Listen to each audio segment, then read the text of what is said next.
अध्यात्म विज्ञान कोई धर्म या संप्रदाय नहीं है, ये स्पिरिचुअल साइंस है जो कुदरत के कानून पर आधारित है। ये विज्ञान पूरे ब्रह्मांड के सभी रहस्यों को उजागर करता है और जीवन के सभी पहलुओं को समझने के लिए एक नई दृष्टि देता है। इसी को आर्ट ऑफ विजन कहते हैं, दुनिया को देखने की एक नई दृष्टि, जो अध्यात्म विज्ञानी परम पूज्य स्वामी श्री कमलेशानंद जी के निर्देशन में सनातन सत्य का अनुसंधान कर हमारे जीवन को प्रकाशित करे। जय सच्चिदानंद। पग मुक्ता पाप छे।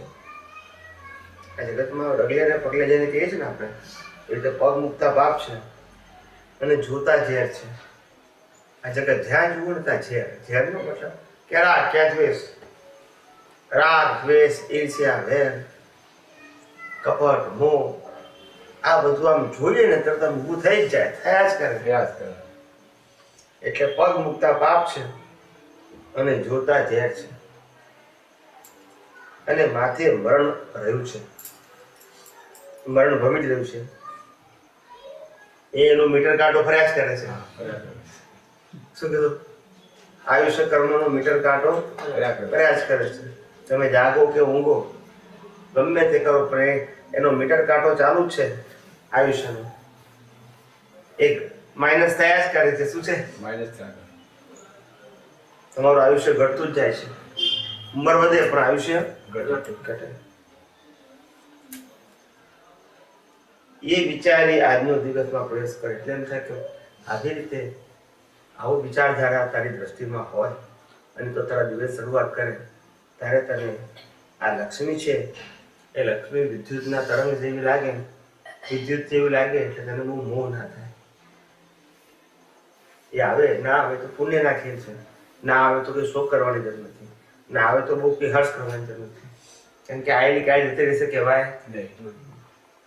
એટલે આ બધી વસ્તુ તારે અંદર જીવનની દિવસ શરૂઆત કરતા બધું લક્ષમાં રાખવાનું, એ તમને વૈરાગ્ય રહે, મોહ ના ઉપર થાય। આ વૈરાગ્ય લાવવા માટે છે। મેન એમનો આશય વૈરાગ્ય લાવવાનો છે। આ તો શ્રીમદ રાજચંદ્ર પૂછ્યો હતો। હા, એમાં કયો ગંભીરતા છે એનો પર જો વિશે શું ગંભીરતા કઈ દિવસ શરૂ કરતી વખતે આપણી ગંભીરતા જે ઉપયોગની વાત, ચંચળતા ના આવી જોઈએ। આપણે જેમ આમ જે રીતે આમ દિવસ ઉગે અને આસારી જીવીએ છીએ ને, એવું આસારીનો મતલબ શું છે કે અજાગૃતિથી, બીજું કઈ રીતે કહેતા આપણે શું કહીએ છીએ? એવું વ્યવહાર અવસ્થામાં ના છે, જાગૃતિ હોવી જોઈએ। શું હોવી જોઈએ? કે દિવસ શરૂ થયો છે, હવે આયુષ્યનો કાંટો તો ચાલ્યા જ કરે છે, તો મારે જે આયુષ્યનો કાંટો ચાલે છે એનો મારે ઉપયોગ કરી લેવો છે।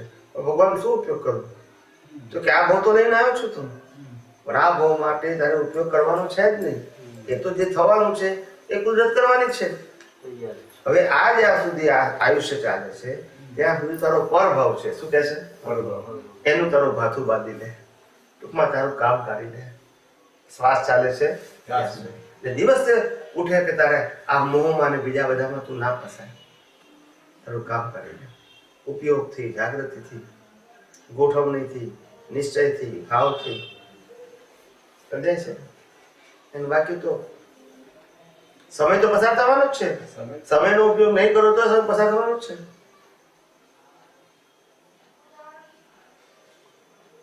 સમયને પસાર કરવાનો નથી। એક 5-12 કલાક કામ કરે તો સમય પસાર થાય, ઊંઘી રહે તો પસાર થઈ જાય, કે ઊંઘી જાય ના થાય કે કામ કર્યું એને સમયનો ઉપયોગ કર્યો કહેવાય, ઊંઘી ગયો એને ના ઉપયોગ કર્યો। સમજાય છે ને?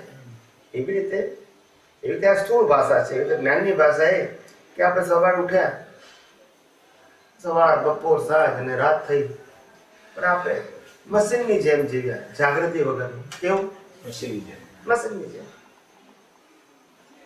જેમ એટલે આ વર્તમાન સંજોગો છે એનામાં થઈ ગયા। શું થઈ ગયા? વર્તમાન સંજોગો એ તારું જીવન છે, એ તો મરણ સ્વરૂપે છે। ક્યાં સ્વરૂપે છે? મરણ સ્વરૂપ। તારું જીવન શું છે? તું ભાથું બાંધે છે, તારું જીવન છે। આનું જીવન તો લઈને આવ્યો છું, ફેરફાર થવાનો નથી. તો આના માટે જાગૃતિ રાખવાની આપણે, જે પરિણામ સ્વરૂપ છે તેના માટે, તે પુરુષાર્થ સ્વરૂપે છે ત્યાં જાગૃતિ રાખવાની છે કે ભગવાન આજનો મારો દિવસ શરૂ થયો છે, એવું મને દ્રષ્ટિ આપી, એવું જ્ઞાન આપશે, એવી જાગૃતિ આપશે, એવો પુરુષાર્થ આપશે કે કેમ કરીને હું આ ઉદય કર્મના સંજોગોમાં તન્મયાકાર ના થઉં અને એનાથી મુક્ત રહી શકું અને કઈ કોર્સે મોક્ષ માર્ગને લાયક અને સહાયક સંજોગોને ભાવ કરી શકું. મારું નિકટતા ચારિત્રની સાથે હું મારા ઉત્તમ ચારિત્રના ભાવ કરી શકું અને મોહના સામ્રાજ્યમાં રહેવા છતાં નિર્મોહી થઈ શકું, એવું મારું જ્ઞાન દર્શન અને એવો બીજ પાડું. તો ટૂંકમાં આવી રીતે અંદર કુદરતી જે આ અંદર ભાવ ઉત્પન્ન થાય એને કારણે આપણો આખો દિવસ અવેરનેસમાં જાય. કેવો જાય? અવેરનેસ. આ તો મિકેનિકલ લાઈફ, ખબર જ નથી ને આપણને. આ ઘરને ઉઠ્યા ત્યારથી તો 5 કામ ખોપ્યા હોય, એ 5 કામ પતી જાય, દાડો પૂરો થઈ ગયો, એ ખરમાં પૂછાય એ આપણું જીવન છે? ના, એ તો મરણ છે. ઉપયોગમાં શું રહ્યા તમે, ગોઠવણી કેવી કરી અંદર, એ જ તમારું જીવન છે. તમે ઉઠ્યા ત્યારથી ઘરમાં, ઘરની બહાર, જ્યાં જ્યાં નજર તમારી પડી, બધામાં પરમાત્મા દેખાય, પ્રકૃતિ અકર્તા દેખાય, મનોવચન કાયા તમારા અને એના સ્વરને પરાજન દેખાય. દેખાવાનો મતલબ ઉપયોગ મૂકી રીતે જોવાનું. તો કે જ્ઞાન જો છે ઉપયોગ નથી, એ તો પછી નોલેજ થઈ ગયું. જે જ્ઞાન કામમાં ના આવવાનું હોય એ શુષ્ક જ્ઞાન કહેવાય. કેવું કહેવાય?